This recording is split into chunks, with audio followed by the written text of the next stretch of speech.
Thank you very much. Ladies and gentlemen, today one of our deport from the UK. Very practically paid.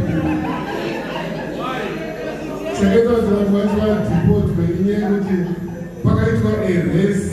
You go on one of them. I am the one. Second of Zibo.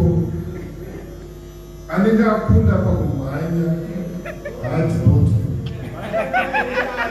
Asi tine hama dzedu dzimwe dzatina zopana pa vakareba murume nemukadzi vakareba zvokuvanonzi matwin towers.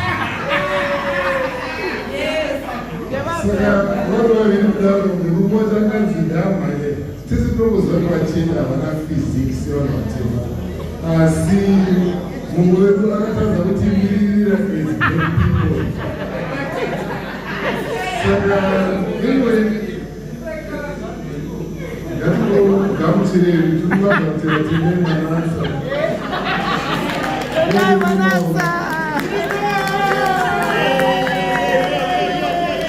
gamuchira asepa mutukuzi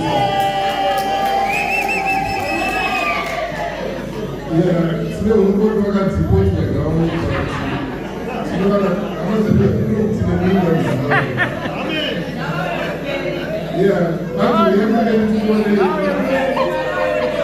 Tunazana freedom igual como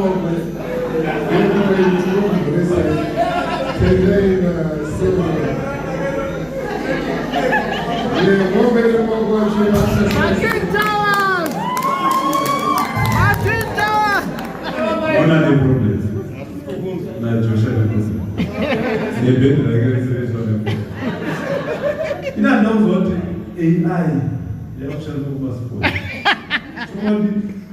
Vakadzi vechirungu ndovakandisiya ndotaurinde vakadzi. Saka inini my defense next time tichashandisa machini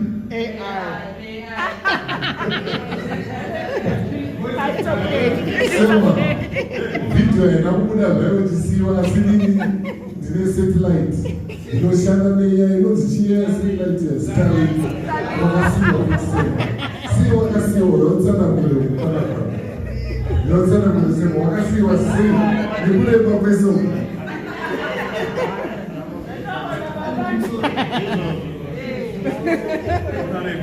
Alright, saka takumo washandisa simba wapajara hivi. Yeah. Nawasema post samani.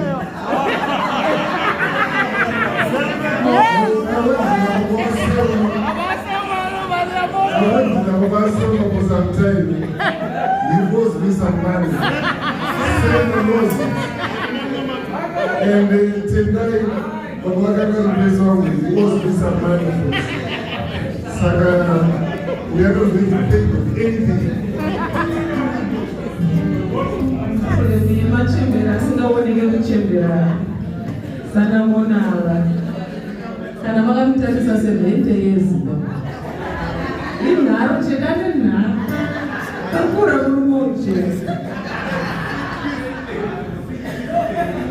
Vana vanondijairira. Vachinoitika manje sema baba vakanga wangu. Saka mwana wangu. Tendai wakanga mwana wangu. Saka vana vanondijairira. Saka ndichiri pakapakwa chinoti tendai mukwasha inoita kuti mwana. Saka tichiri zvandiso kupanofungai. As não vou practice